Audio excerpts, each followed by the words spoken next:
പല്ലും കടിച്ചലറിക്കൊണ്ടു ബാലിയും നില്ലു നില്ലുന്നണഞ്ഞോരു നേരം തഥാ. പല്ലും കടിച്ചലറിക്കൊണ്ടു ബാലിയും നില്ലു നില്ലുന്നണഞ്ഞൊരു നേരം തഥാ. മുഷ്ടികൾ കൊണ്ടു താടിച്ചതു ബാലിയെ ദുഷ്ടനാം ബാലി സുഗ്രീവനെയും തഥാ. വേണ്ട വേണ്ട, എന്നോട് കളിക്കാൻ നിക്കണ്ട.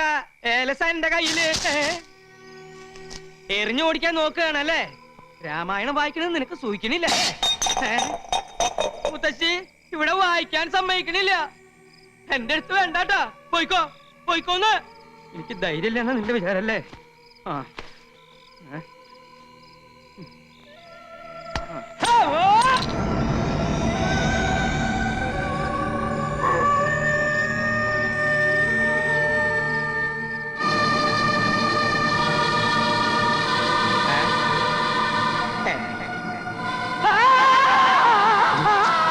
അയ്യേ, ഇത് ഞാനാണ് മാവ. ഒറ്റടി നേരണ്ടല്ലോ. ഇങ്ങതാ പോ. ഇതെന്റെ കയ്യിലിരിക്കട്ടെ, എനിക്കിതുകൊണ്ടൊരാവശ്യമുണ്ട്. അമ്മാവന്റെ ശബ്ദമൊന്നും കേൾക്കണില്ലല്ലോ. കിഷ്കിന്ത കണ്ട ഇത്ര പെട്ടെന്ന് വായിച്ചു തീർന്നോ? മുത്തശ്ശി ഇത് ഞാനാ. കുട്ടികളെ മാറിട്ടില്ല നിനക്ക്. മനുഷ്യന്റെ നല്ല ജീവൻ അങ്ങ് പോയി. അതിനുള്ള ശിക്ഷയായിട്ട് യുദ്ധകാന്ഡം കൂടി വായിച്ചു തീർക്കട്ടെ അല്ലേ? അതെ അതെ, മുഴുവനിരുന്ന് വായിക്ക. ഊണ് കഴിച്ചിട്ട് വായിച്ചാ പോരെ? എന്റെ കുട്ടിയോട് ഞാൻ പറഞ്ഞിട്ടില്ലേ ത്രിസന്ധിക്ക് മുമ്പ് കോലോത്ത് വരണോന്ന്? ഇവിടെ എന്തൊക്കെയാ നടക്കണെന്ന് അറിയോ നിനക്ക്? എന്റെ മുത്തശ്ശി ഇവിടെ ഉള്ളപ്പോ എനിക്കൊന്നും സംഭവിക്കില്ല. എന്റെ കുട്ടി ആഹാരം കഴിച്ചു കിടന്നോളൂ, സമയം ഏറെയായി. അത് ശരിയാ. ചെന്നിരുന്ന് വായിക്കടാ. പല്ലു കടിച്ചലറിക്കൊണ്ടു ബാലിയും നില്ലുന്നില്ലെന്നണഞ്ഞൊരു നേരം തഥാ.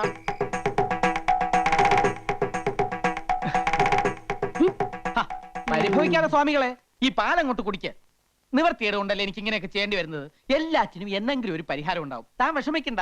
താടിയും മുടിയും വെച്ച് കെട്ടി ഇങ്ങനെ ഫാൻസി ഡ്രസ് കളിക്കാനേ ഇനി എന്നെ കിട്ടുവേല കേട്ടാ.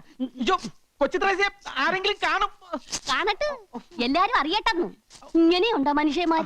വലിയ തമ്പുരാക്കന്മാരാണെങ്കിലുവേ ഒന്നിനും നെറിയില്ല. നീ കൊച്ചു ത്രേസ്യക്ക് മനസ്സിലായി കേട്ടാ. അല്ലേ പിന്നെ കെട്ടിക്കൊണ്ട് വന്ന പെണ്ണിനെ ആരെങ്കിലും ഇങ്ങനെ സ്വാമിയായിട്ട് ഇരുത്തുവാന്ന്. നീ കൂടുതലൊന്നും പറയണ്ട.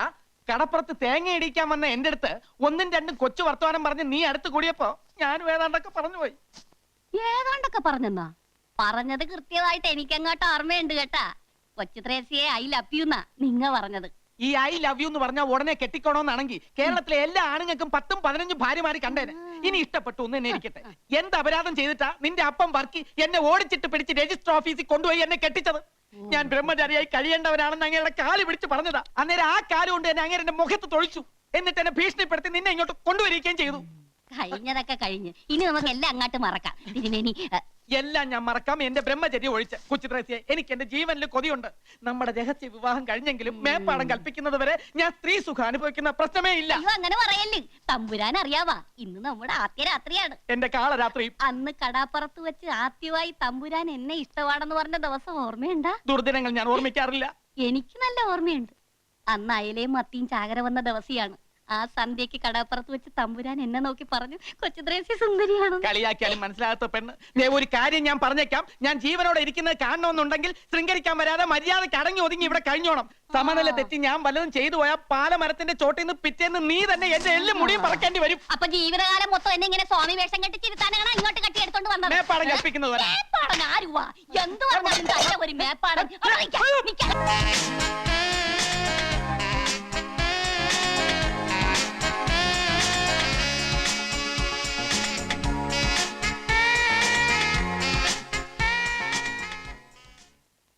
ആ രൂപം കണ്ണീന്ന് അങ്ങോട്ട് മായണില്ല.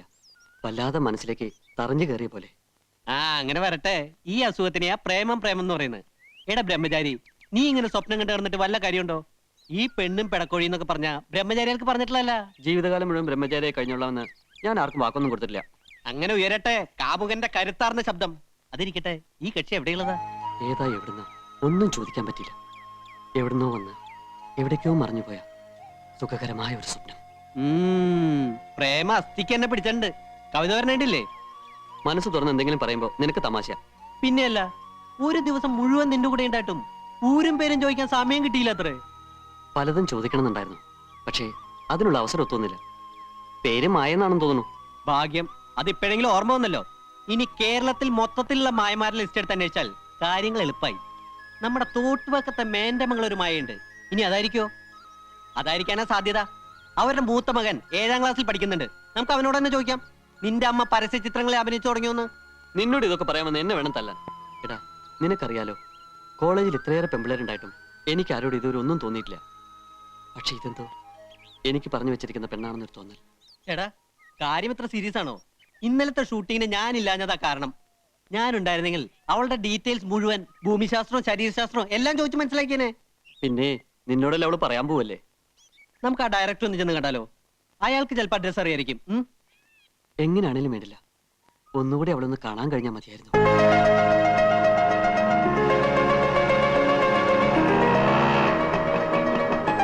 ഹായ് ഉണ്ണി.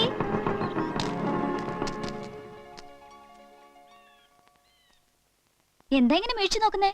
ഒരു ഹായ് പറഞ്ഞ തിരിച്ചു പറയാനുള്ള മര്യാദ പോലും ഇല്ലേ? ഹായ്. ഇയാളോടല്ല, ഉണ്ണിയോടാ പറഞ്ഞ. ഞാൻ പോവാ. അയ്യോ പോവല്ലേ, ഉണ്ണിപ്പ കാണണമെന്ന് പറഞ്ഞേ ഉള്ളോ, അപ്പോഴേക്കും പ്രത്യക്ഷപ്പെട്ടു. ഏതായാലും 100 ആയസാ. മായ എന്താ ഇവിടെ? എന്റെ വീട് ദേ ആ കുന്നിന്റെ അപ്പുറത്താ. നാളത്തെ ഷൂട്ടിങ്ങിന് മായ വരില്ലേ? ഏയ്, ഞാനിനി ഷൂട്ടിങ്ങിനൊന്നുമില്ല. ഇന്നലെ ഒരു പ്രത്യേക സാഹചര്യത്തിൽ വന്നേ ഉള്ളൂ. അയ്യോ അങ്ങനെ പറയല്ലേ, മായ വരണം, അല്ലെങ്കിൽ ഉണ്ണിക്ക് വിഷമാവും. ഞാൻ വരാഞ്ഞ ഇയാൾ എന്തിനാ വിഷമിക്കുന്നേ? അല്ല, മായ അത്രക്ക് ഇഷ്ടാണെന്ന്.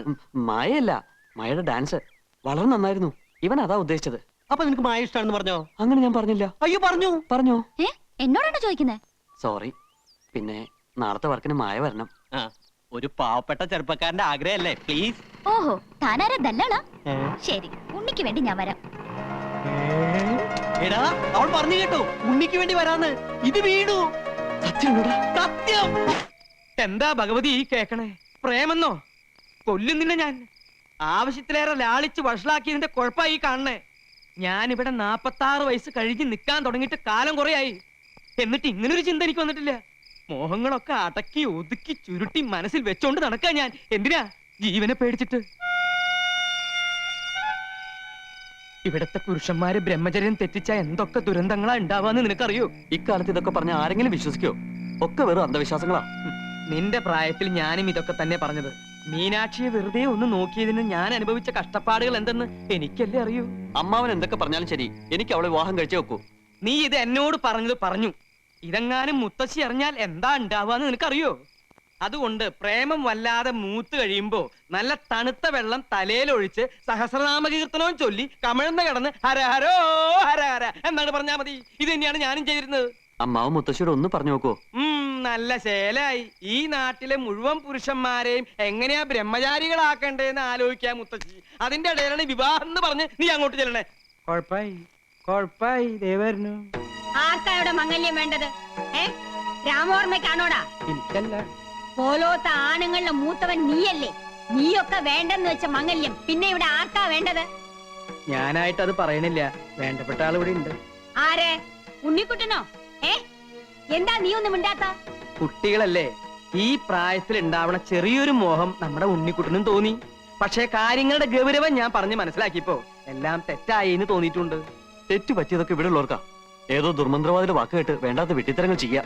ഞാനൊരു പെൺകുട്ടിയെ സ്നേഹിച്ച് വാക്ക് കൊടുത്തുപോയി. ഇവിടെ ആരും ഞങ്ങളുടെ വിവാഹത്തിന് സമ്മതിച്ചില്ലെങ്കിൽ നാളെ തന്നെ ഞാൻ ഇവിടെ രജിസ്റ്റർ ചെയ്ത് കൊണ്ടുവരും. ഉണ്ണിക്കുട്ട, ആരോടാ എന്താ സംസാരിക്കണം അറിയോ? നീ സംബന്ധം കഴിച്ചാൽ നിനക്ക് മാത്രല്ല, ഇവിടെയുള്ള എല്ലാ പുരുഷന്മാർക്കും അപകട. കോലോത്ത് വീണ്ടും ദുർമരണങ്ങൾ ഉണ്ടാവും.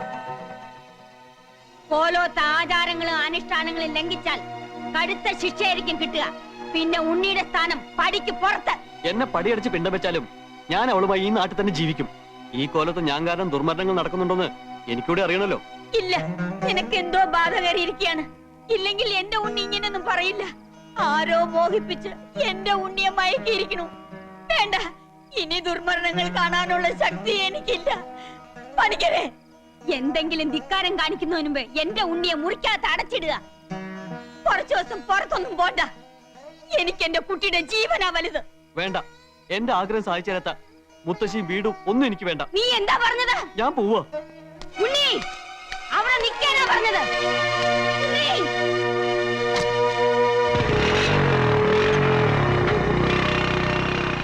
അവൻ എവിടെ പോകാനാ മുത്തശ്ശി? 1 മണിക്കൂറിനകം അവൻ തിരിച്ചു വരും. വരണ്ട. ഈ ആഗ്രഹം മനസ്സിൽ വെച്ചോണ്ടിരിക്കുന്നവൻ ഇനി കോലോത്തേക്ക് വരണ്ട. ഞാൻ ഇങ്ങോട്ട് വന്നിട്ട് നേരം കുറെ ആയേ ത്രേസ്യ, ഇനി അങ്ങോട്ട് പോട്ടെ. അങ്ങനെ ഇപ്പൊ പോവേണ്ട കേട്ടാ, കുറച്ചു നേരം കൂടി ഇരുന്നിട്ട് പോയാ മതിയെന്ന്. അയ്യോ, ഞാൻ ഇവിടെ ഇരുന്നിട്ട് ഒരു പ്രയോജനവും ഇല്ല. മേപ്പാടം മേപ്പാടൻ എന്ത് പറഞ്ഞാലും നിങ്ങളുടെ ഒരു മേപ്പാടൻ. അയാളെ എന്റെ കയ്യിലോട്ടൊന്ന് കിട്ടട്ടും. അയ്യാക്കട ഒരു ദുർഗന്ധവാദം. അയ്യോ, ആരാണ്ട് വരുന്നു. അങ്ങ് അകാല അല്ല ത്രികാല ജ്ഞാനിയല്ലേ സ്വാമി? ശരണം ശരണം പൊന്നയ്യപ്പ സ്വാമി, അല്ലാതെ ശരണമില്ല സ്വാമി, ശരണം. രക്ഷിക്കണം. എന്റെ ഉണ്ണി ഈ കുടുംബത്തിന്റെ അന്തകനായി മാറാൻ പോണു. അവന് വിവാഹം കഴിക്കണമെന്ന് ഏതോ ഒരു പെണ്ണുമായി അവന് പ്രേമമാണെന്ന്. ഈ കുടുംബത്തിലെ പുരുഷന്മാർക്ക് ഈ ജന്മത്ത് സ്ത്രീ സുഖം പാടില്ലെന്ന് അറിയാലോ.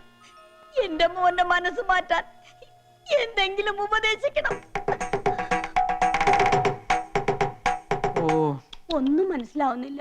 മനസ്സ് മാറ്റിത്തരാൻ ശ്രമിക്കാമെന്ന് അദ്ദേഹം പറയുകയായിരുന്നു. മാത്രമല്ല, ഈ കോലോത്തെ ആണുങ്ങൾക്ക് വിവാഹം കഴിക്കാൻ കഴിയുന്ന തരത്തിൽ ഒരു വിശേഷാൽ പൂജ നടത്തി തരാനും അദ്ദേഹത്തിന് ഉദ്ദേശമുണ്ട്. ഓ, എന്ത് പൂജ നടത്തിയാലും അത് ശരിയാവില്ല സ്വാമി. കർമ്മികളിൽ വെച്ച് കർമ്മിയായ മേപ്പാടിന് പോലും ഈ കുടുംബത്തെ ബാധിച്ചിരിക്കുന്ന ദുരാത്മാവിനെ പേടിയാ. അത്രയ്ക്ക് ഭയങ്കര അവള്. അതിനേക്കാൾ ഭയങ്കര എന്റെ കുട്ടിയെ മയക്കി വശത്താക്കി അവൾ. ഇവിടുത്തെ കുട്ടികളെ വശത്താക്കി കുടുംബം നശിപ്പിക്കാൻ വരുന്നവളെ ഈ ഭൂമിയിൽ ഞാൻ വെച്ചേക്കില്ല. മുത്തശ്ശി, ഉണ്ണിയേട്ടന്റെ ബൈക്ക് ആക്സിഡന്റ് ആയി. ഏട്ടനെ ഹോസ്പിറ്റലിൽ അഡ്മിറ്റ് ചെയ്യിക്കണമെന്ന് ഫോൺ വന്നു.